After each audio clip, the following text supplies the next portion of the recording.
Star Trek 7? George Takei says yes. We'll visit the den of the very opinionated writer, Harlan Ellison. If he doesn't offend you, you probably aren't paying attention.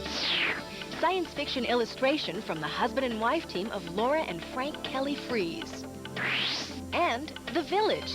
It exists, and prisoner fans from all over the world are going to great lengths to break in. Sing it.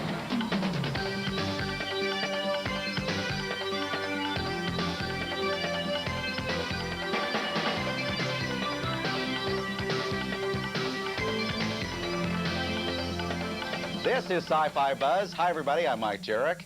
Consider this your electronic back fence. And all of us here, well, we'll be your nosy neighbors, always wanting to talk about science fiction, fantasy, and horror.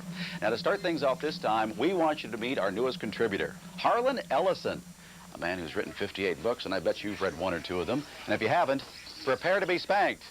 Harlan, of course, was involved with the revival of The Twilight Zone over at CBS, and he wrote one of the first episodes for Star Trek about 30 years ago entitled City on the Edge of Forever. Ask him about it. He has plenty to say. In fact, ask him about anything. He has plenty to say. In fact, don't ask him about anything, and he has plenty to say. Strap in for a journey inside the head of Harlan Ellison.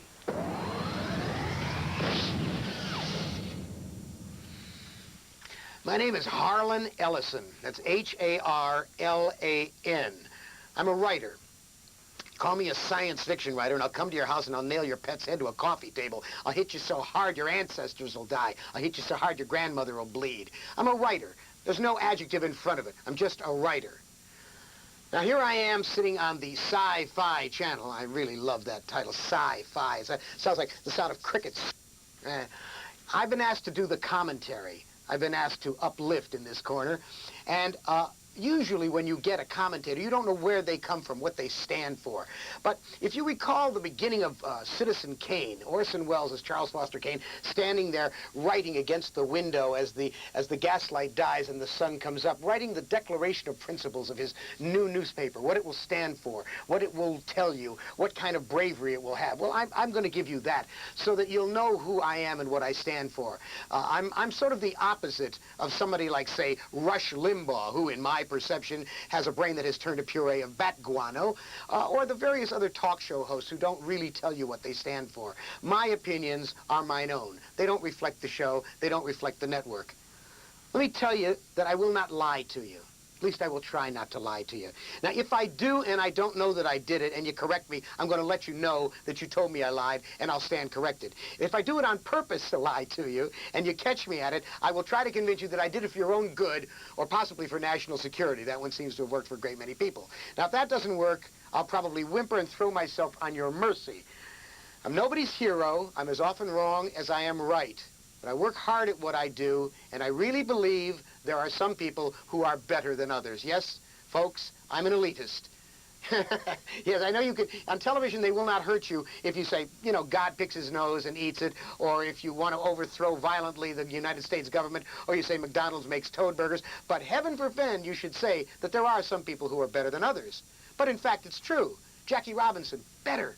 Eve Curie, better. Albert Einstein, you can't convince me that Albert Einstein wasn't faster, better, quicker, smarter, and one hell of a switch hitter at either side of the plate than anybody around him at the time. I believe that we are destined for something great. I believe that when we are at our best, when we try to paint the Sistine Chapel ceiling, when we walk on the moon, then we are our most godlike. To quote from Teilhard de Chardin, the great philosopher, theologian, humanist, and good Christian, the task assigned to us is to climb toward the light. That's what I will try to do in these commentaries. I will try to turn you on to things you need to be turned on to. I will chivvy and harass you, and I dearly hope I will insult you. Now, they only got me for 26 weeks, so I'll probably be gone as soon as I insult the wrong people. While you got me for 26 weeks, enjoy. And if I insult you, it's probably because you deserved it. That name was Harlan Ellison. Just up the time stream, George Takei buzzes about Star Trek 7, and later we'll go in search of the village. So much more for you on Sci-Fi Buzz. We'll take a visit to the village here. Oh, there's Rover. And we'll also visit with artists Laura and Frank Kelly Freeze. And we've got some sci-fi best bets for you. But first, Star Trek 7. What the heck am I talking about? I thought 6 was the last one. Well, not according to Captain Sulu here. We ran into him on the convention trail, and he says we have not seen the last of Kirk and Spock. In our quest to wade through a sea of rumors surrounding a possible Star Trek 7, we asked George Takei to read and comment on a recent article in Entertainment Weekly magazine. Star Trek, the Geritol generation. Captain Kirk apparently isn't giving up the Enterprise without a fight, even though 1991 Star Trek 6 was billed as the final film adventure for the aging... Oh, that hurts. For the aging original crew, William Shatner, 61, is supposedly lobbying to direct and star in Star Trek... Star Trek 6 is the last Star Trek. Under his scenario, Kirk and Leonard Nimoy, 61, as pointy-eared Spock, would have a falling out and spend the movie battling each other. This is the last Star Trek. Bill wants to direct. When is he going to learn to? Oh, good God, it's... I shouldn't be so candid. All kidding aside, there's more than idle rumor at hand here. There's some disarray at Paramount now. Brandon Tartikoff had given the green light for a Star Trek 7, and scripts were being looked at, but then he's left, and Sherry Lansing has come on board, taking over, and so there's some dust in the air yet. So we'll have to wait until it settles. So what does Takei think will happen when the dust finally settles? I've got to remind you of the history of the Star Trek movies.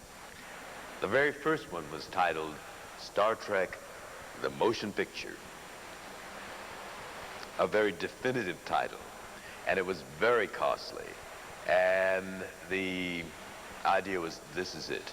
They were absolutely flabbergasted when it made money. Was very successful, despite the enormous initial cost. And so they decided to do one sequel. Hang on! But that was supposed to be the only sequel. So final that they, to emphasize the finality of it, Spock died. Now, you can't get any more final than that. The death of Spock, the most important character, the most popular character on Star Trek. That was it. It was marketed as the only sequel. That made a ton of money. And so they said, well, we're going to do a trilogy.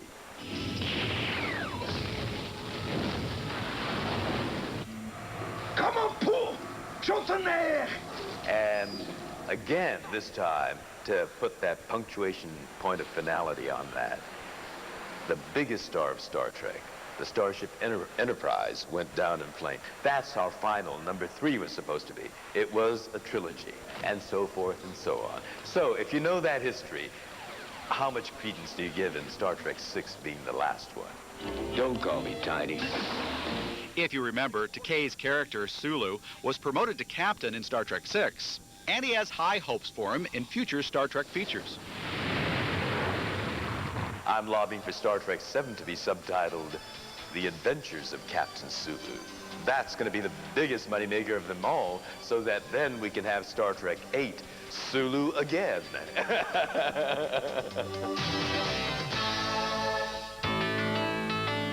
We've got some entertaining recommendations to help get 1993 off to a good start on this week's Buzz Best Bets.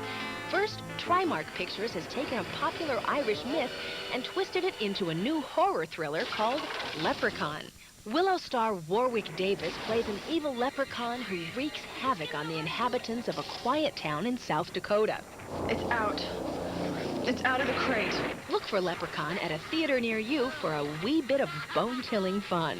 And speaking of chills, no show got our goosebumps going better than The Twilight Zone.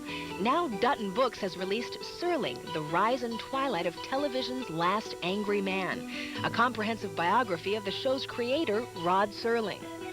The book takes readers through Serling's early years in radio, to his days as the golden boy of 50s television, to his peak years on Twilight Zone, and eventually to his untimely death in 1975 at the age of 50. Serling is in bookstores everywhere. Those are this week's Buzz Best Bets.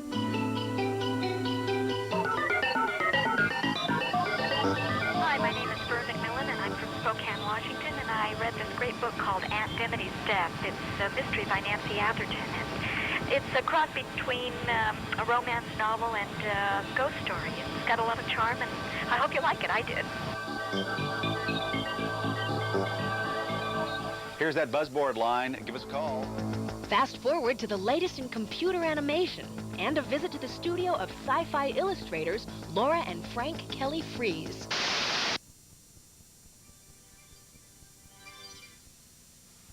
Here's some nice science fiction art.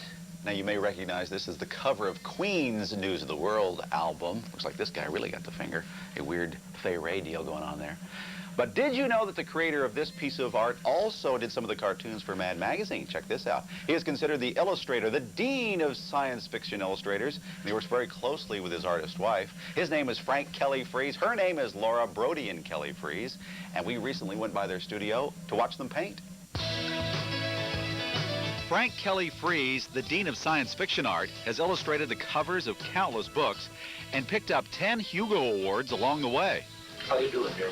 After taking some time off, Kelly, as he's known, is back. And this time he's brought his wife, Laura, in to help him out. He took an opportunity when he was working on a black and white cover for a convention program book when he was getting down to the final rendering. He handed me an ink brush and said, "I'm getting awful tired. It's due tomorrow. Good night." Since that experience a few years ago, the two have collaborated often. And as they came to realize after working against the clock on a Star Trek annual, 4 hands are better than 2. She's sitting on that side of the drawing board, doing from the top down from the background. I'm working on this side of the board from the bottom up, painting in the figures. We just kept watching each other saying, "Go, go, go, go, go," and right in the middle, we met about 4:30 in the morning. It appears Kelly's influence on Laura, whose background is in music education, has been beneficial to both their careers. It seems to be completely seamless. You can't tell on a job that we work together. You can't tell where I've stopped and she's begun, or vice versa. She thinks the way I do, which is a large part of it. And of course, I've been coaching her all along in the drawing and painting style, so that the result is remarkable for us. Among the most important lessons Kelly has passed on to Laura are key pointers on selling the merchandise. The whole idea is to communicate the ideas of the author in a way in which you've condensed hundreds of thousands of words into one visually potent image that has an immediate impact within a blink of an eye, to get a potential reader's attention, to make them want to pick it up, to make them want to take it home. As a science fiction fan, I insist that my science fiction covers illustrate the books and go the step further. Bring in the casual reader, let him have something that he can see from clear across the room, and drag him in. Even non-science fiction buffs are familiar with Kelly's robot art for The Gulf Between. It was resurrected years later when one of the world's hottest rock bands came calling. The Queen band, all were science fiction fans. They spotted this. They called me, had their agent call me up. They were on tour at the time. Their agent called me up from London, wanting to know if they could use that cover. I said, "I'd be delighted to have you use it, but wouldn't you like it brought up to date, modernized a bit?" The collaboration spawned Queen's News of the World album. I was so fascinated with doing a job for Queen, I completely forgot to ask for royalties. It was their first 2 million record sale. Kelly Freeze's contributions to science fiction art have been invaluable. And while he claims there are easier, more profitable ways to make a living, after 40 years, he's perfectly content to stay right where he is. I have always regarded myself as an illustrator, not as a painter. So I will always sacrifice painterly or aesthetic values to communication. And I have always done that, and I think the readers have always enjoyed it. Because there are lots of guys who can paint better than I can, but there isn't anybody in the world who can illustrate better. How'd you like to whip up these images at home? Looks impossible, but it's not, thanks to the revolutionary new desktop television studio called the Video Toaster. New Tech, a high-tech company run by a couple of self-described computer nerds in Topeka, Kansas, makes the toaster for under $5,000. The handy little device can create broadcast-quality effects. Babylon 5, a science fiction TV special airing next February, was one of the first to use toaster technology to create detailed graphics. Show creator J. Michael Straczynski explained why. When we set out to do the show originally, one problem we kept coming across over the last few years was the budget for effects. Because to build the number of ships, the station, with contemporary models would be prohibitive. Then in the last year, along came the video toaster, which is a new form of technology to create images in 3D, which has freed us up to do remarkable things. Among those remarkable things was the creation of 100 spaceships by Imaging Foundation's visual effects wizard, Ron Thornton. I think that Ron's work on the toaster for Babylon 5, Ron Thornton, will change the way television is done completely. So why aren't more established shows taking advantage of this exciting new technology? The problem you have on other shows is that they already have a setup to do effects. They already have the blue screen, they have the model shot, and thus for them to retool would cost more than it's worth to them. They'll keep doing it the old-fashioned way. But more and more people like mega director Steven Spielberg are going digital every day. I think that after this show goes on the air, a lot more people will be using the toaster. Musician Todd Rundgren met the guys from New Tech at a trade show and has started incorporating the toaster into his projects. His new music video, Theology, has one long camera shot that shows changing phases of alien architecture. Pretty impressive. The world's first video workstation, according to the creators at New Tech, attempts to put the power of video into the hands of the people, everyday people like you and me. And in this age of complicated computer gadgetry, it's nice to know there's an accessible system out there, should you ever need one.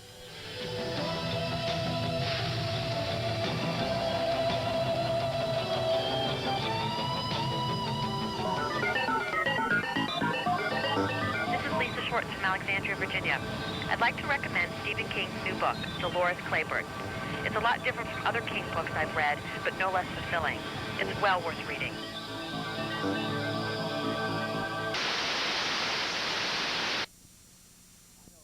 Been to the village and got out. Well, besides number 6, he is Dave Garrison. Here he is right here, one of our staffers here at Sci-Fi Buzz. Now, this place actually does exist? Yeah, the exteriors for the Prisoner television series were shot at a one-of-a-kind seaside resort in Wales called Portmeirion Village. And I suggest that every Prisoner fan get there. I did, and I can tell you that it is every bit as weird as the television series. The village is a place where people turn up. People who have resigned from a certain sort of job, have defected or have been extracted. The specialized knowledge in their heads is of great value to one side or the other. Fans of the quirky British series The Prisoner know this much. Patrick McGowan plays a government agent who's been kidnapped from his London apartment and deposited into a surreal location while his mysterious captors try to break his spirit. What do you want? Information. Information. You won't get it. 90% of the series was shot on interior sound stages, but the location of the bizarre exterior was purposely kept vague. Where are we, Nadia? Lithuania. Curfew time. 1 minute. Lithuania. The address of the actual village location is, however, as close as your official Prisoner Companion, available in better bookstores. If I knew where I was sailing from, I could calculate where I was sailing to. Sail? By boat. I would suggest taking a plane to London's Gatwick Airport and then traveling cross-country to Penrhyndereth, Wales. You could probably talk someone into delivering you in a crate if you want the total prisoner experience, but I found that Britrail was much more comfortable. Less than an hour and a half to go. A bus gets you within a couple of miles of the village. Not knowing any better, I pushed my luggage instead of calling for a cab. Take my advice, call the cab. Where am I? There's nothing to be afraid of, my dear. Come and have lunch with me. Number 2, the Green Dome. Once you arrive at Portmeirion Village, you realize it hasn't changed much in the 25 years since it was used for the prisoner exteriors. Designed and built as a hobby by an architect named Sir Clow Williams Ellis between 1925 and 1972, it's clear at once why it stuck in McGowan's head when he first visited there to film an episode of Danger Man. Could you please tell me where number 2, the green dome, is? The gift shop will supply you with a map of both the actual vacation resort you are in and the slightly altered imaginary village of the prisoner. The old people's home is actually a restaurant. The hospital was a restaurant until it was damaged by fire. And the beach is available to anyone who wants to tempt Rover.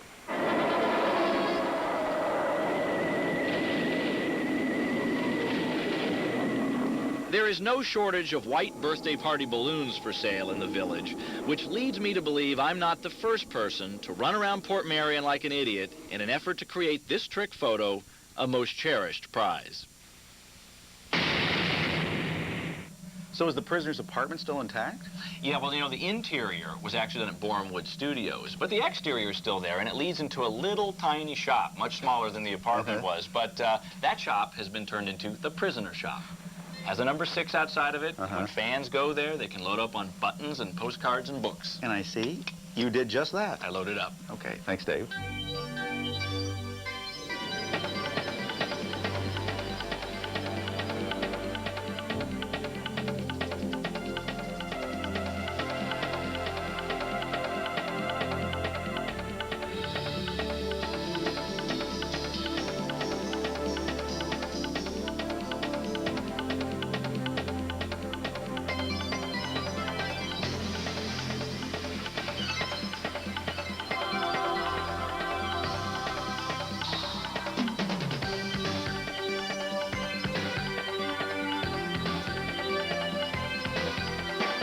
Hi, Mike Jarek.